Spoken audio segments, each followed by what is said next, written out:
Si tu réussis ton projet d'immigration et que tu pars au Canada, comment comptes-tu réussir au Canada? Ça, c'est une vraie question que les gens ne se posent pas. Regarde-moi dans les yeux. Comment toi, tu vas faire pour réussir ton projet d'immigration au Canada? Disons que nous sommes aujourd'hui, IRCC, le gouvernement fédéral, te donne le visa. Comment comptes-tu réussir dans un pays étranger? Tu connais personne. Je vais te donner comment faire pour réussir. Je vais te donner les clés.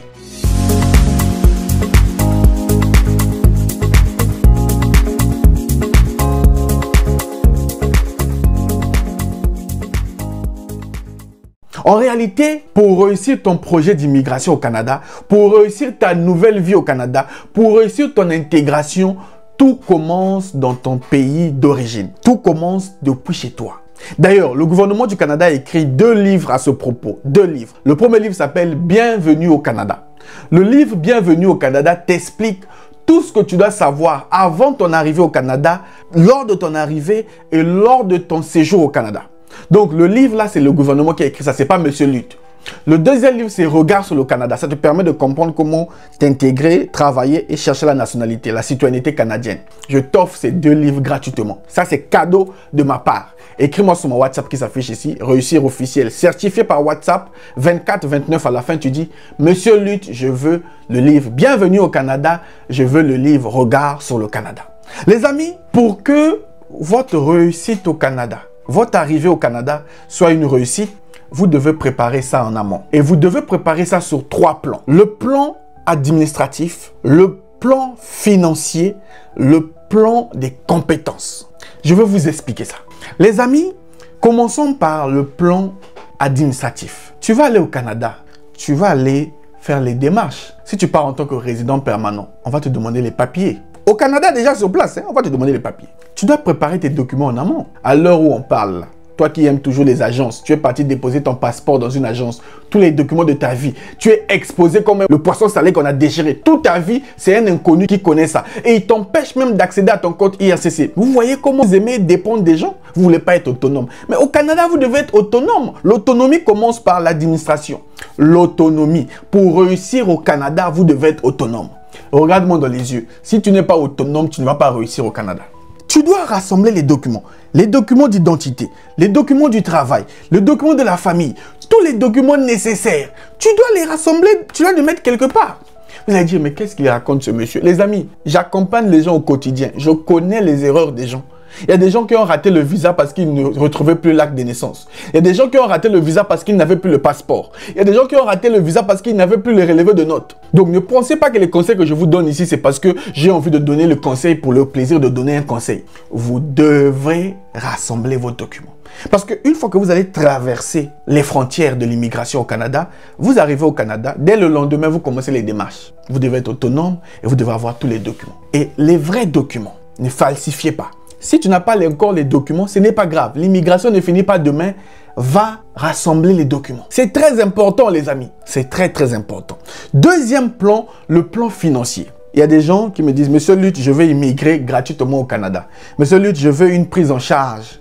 Monsieur Lutte, je veux qu'on me donne tout. Vous devez vous préparer financièrement. Vous devrez vous préparer financièrement. Ça signifie quoi? Toi, tu veux immigrer au Canada, dès maintenant, ouvre un compte bancaire et une carte bancaire. Commence à mettre l'argent dessus. Chaque mois, mets l'argent. Vous en aurez besoin, les amis. Tu penses que comme on va te donner le visa du Canada, le Canada va te donner la maison gratuite. Le Canada va te nourrir. Le Canada va te transporter. Le Canada va te payer le billet d'avion. C'est ce que tu penses? C'est très faux. C'est toi-même qui vas payer ta maison. Toi-même, tu vas payer ton billet d'avion. Tu vas payer ton séjour, ton arrivée au Canada. Bon, si tu n'as pas d'épargne, tu veux immigrer, tu n'as pas l'argent, tout cela, tu vas faire ça comment? Je vous ai dit, j'allais faire mal aux gens. Les gens vont dire, ah, Monsieur Lutte, pourquoi il fait ça? Pourquoi il nous dit ça? Mais c'est la vérité, les amis. Vous devrez épargner de l'argent pour les démarches. Vous devez épargner de l'argent quand vous en aurez besoin avant d'arriver au Canada. Toi, tu as un projet d'immigration, tu n'épargnes même pas 25. C'est toi qui dépenses. Les amis, nous sommes dans quel monde? Arrêtez de rêver. Je vous dis simplement des vérités qui font si vous allez réussir votre nouvelle vie au Canada ou pas. On ne vous demande pas aussi d'avoir des millions dans le compte. Non, vous devez avoir le minimum pour survivre au moins 3 mois, voire maximum 6 mois. Le temps de vous adapter, de trouver un travail, de vous adapter à votre nouvelle vie au Canada. Vous devez avoir des fonds. Les gens ne vous disent pas ça sur Internet, mais il faut que je vous le dise. Troisième plan de votre vie, les compétences. Bon, toi, tu as 0 compétence. Tu n'as pas un métier. Tu n'as pas de l'expérience professionnelle qualifiée. Tu n'as rien, niet. Quand tu vas arriver au Canada, tu penses que là-bas, on partage l'argent. L'argent tombe comme la neige. Non, tu dois travailler. Tu dois avoir des compétences. Tu dois te former. Tu dois avoir une formation. Il y a trop de paresseux, trop de farceurs. Dans ton pays, tu ne travailles même pas. Tu es chômeur. C'est toi qui rêves du Canada. C'est toi qui cherches quand on te donne le visa. On t'a dit que le Canada a besoin des paresseux. Non, le Canada n'a pas besoin des paresseux. Le Canada a besoin des talents. Le Canada a besoin des compétents. Les gens qui vont apporter de la valeur ajoutée à leur économie. Assure-toi avant de partir, peu importe ton métier, peu importe le travail que tu fais, assure-toi d'être bon, être le meilleur. Comme ça, quand tu seras au Canada, tu pourras travailler. Même si le niveau n'est pas bon, tu pourras t'adapter pour travailler. Et une dernière chose qui me tient à cœur que je vais vous dire, c'est le mindset. Votre mindset. Vous devez être préparé moralement. La vérité qu'on ne vous dit pas sur Internet, c'est que le Canada, ce n'est pas le paradis. Il n'y a aucun pays sur Terre qui est le paradis. Chaque pays a le bon côté, chaque pays a le mauvais côté. C'est la même chose pour le Canada. Le Canada a les opportunités.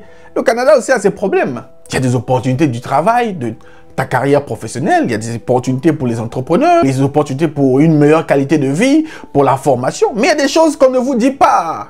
Tu vas découvrir ça sur place, mais tu dois être mentalement préparé. Je voyais des gens se plaindre sur Internet. Nous, on souffre au Canada, mais le même Canada où toi, tu souffres. Je voyais sur la chaîne de M. Philippe Simo, il y a un autre monsieur qui est togolais, qui a réussi, qui avait de l'immobilier, qui fait des promotions immobilières. Donc, le même Canada que toi, tu souffres, les autres sont en train de réussir dans le même Canada. Les autres ont fait des études, sont devenus des spécialistes, des médecins. Je suis un monsieur sur TikTok, il est médecin, il est au Canada. Il est noir.